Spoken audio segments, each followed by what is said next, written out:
see the view. It's incredible up here. Okay. Hello, everyone. My name is Landry and I'm a student at the High School of Business and Management at the Townview Center, and one of the lead organizers of the ICE walkouts that took place across Dallas ISD on February 10th.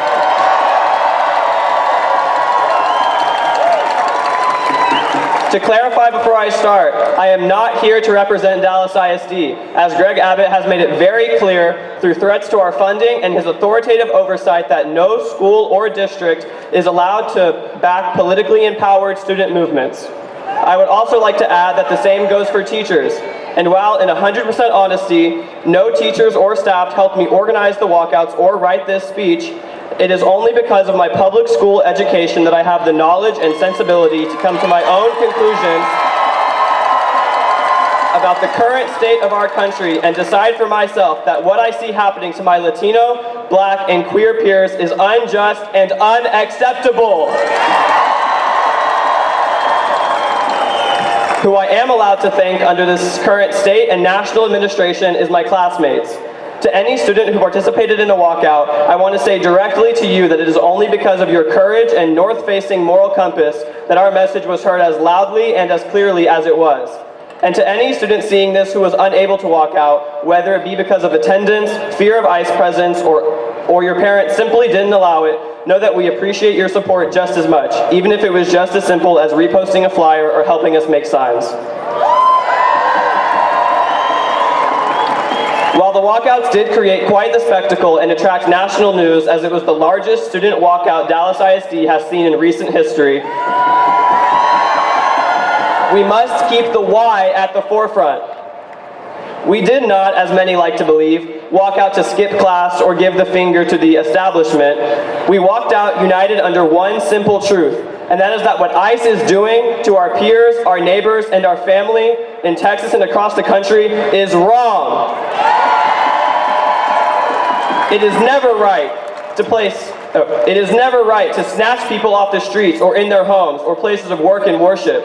It is never right to deport anyone, legal or illegal, employed or unemployed, tax-paying or not, housed or not, or white or not.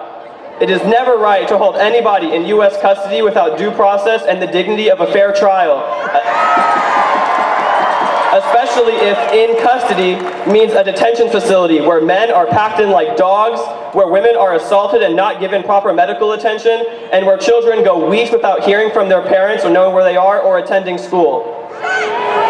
Shame. And while I'd like to say that these tactics of fear and suppression, detention and disappearance, of xenophobia and white nationalism are unique to this administration, that would be doing a disservice to the Middle Eastern community, who after 9/11 and the founding of ICE faced and still face to this day discrimination and othering based solely on their nationality. That would be doing a disservice to the gay and trans community, who in the 80s were neglected and ignored to the point of near extinction due to a disease the US government refused to cure.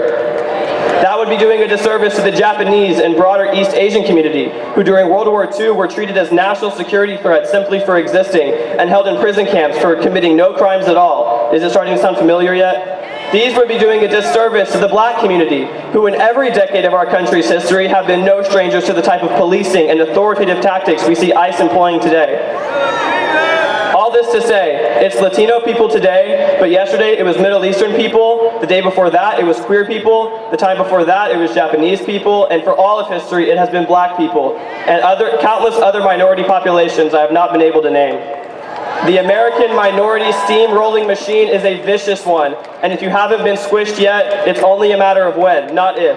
And if your community has been squished before, you can rest assured knowing it will almost certainly happen again. And while this is a pattern as old as America's existence, so is the struggle of working class Americans against it. Now more than ever, we have to remember this fight against America's imperialist nature is won by small victories.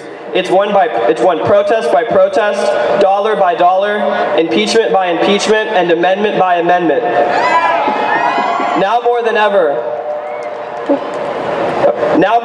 we have to look back on how minorities in the past have faced issues similar to the ones we're facing today. Whether that's learning from the sit-ins and standoffs of the 60s, the marches and gatherings of the 70s, the labor strikes of the early 20s, or the organized legal efforts of the late 1800s.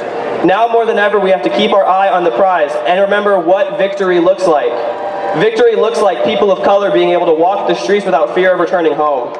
Victory looks like women and trans people being able to access life-saving medical care, because abortion and youth transition is life-saving.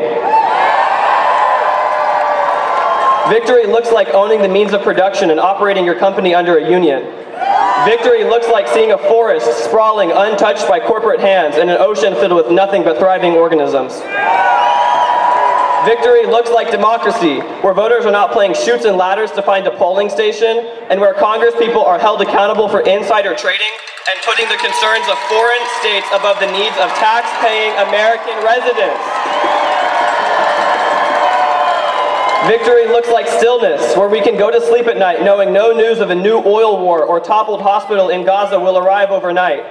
And however different your vision of victory looks like, we can all agree and fight on the front of ensuring that every American and victim of American foreign involvement should have access to their inalienable rights, free to live life, embrace their liberty, and pursue happiness in whatever way that looks like for them.